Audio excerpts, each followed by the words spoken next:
अगर आप इस चैनल को सब्सक्राइब नहीं किए हैं तो प्लीज सब्सक्राइब जरूर करें और बेल बटन घंटी को दबाना ना भूलें।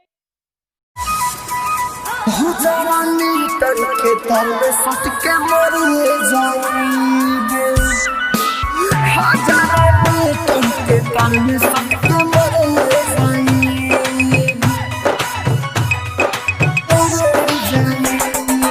म्यूजिक बाय के तरवे सट के मरिए जाएंगे। सुखीपुर कोई बियाह तो दुनिया से गुजर जाई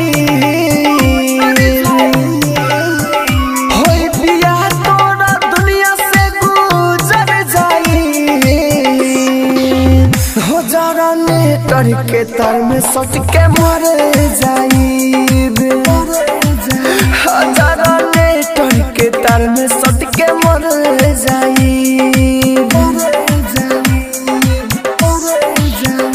होई बियाह तो दुनिया से गुजर जाइब होई बियाह तो हर दुनिया से गुजर जाइब जरा लेटर के तर में सट के मर जाइब जरा लेटर के तर में सट के मर जाइब। आप सुन रहे हैं एजी एंटरटेनमेंट की धमाकेदार प्रस्तुति। म्यूजिक बाय डीजे सुखीपुर मंगिया सजाई घरे जाइबो सजन के हम मुर्दा घाट जाइबा ओढ़ी कफन के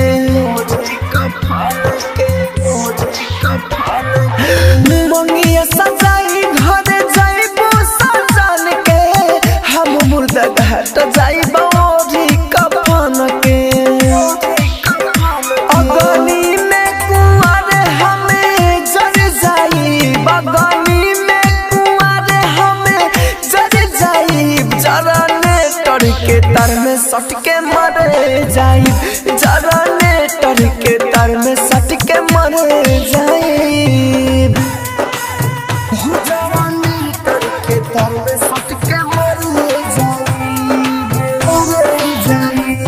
म्यूजिक बाय डीजे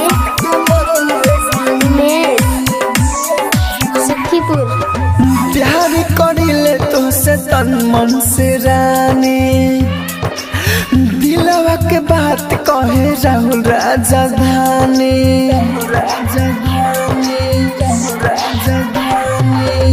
प्यार करिले तो से तन मन से रानी दिलवा के बात कहे राहुल राजधानी।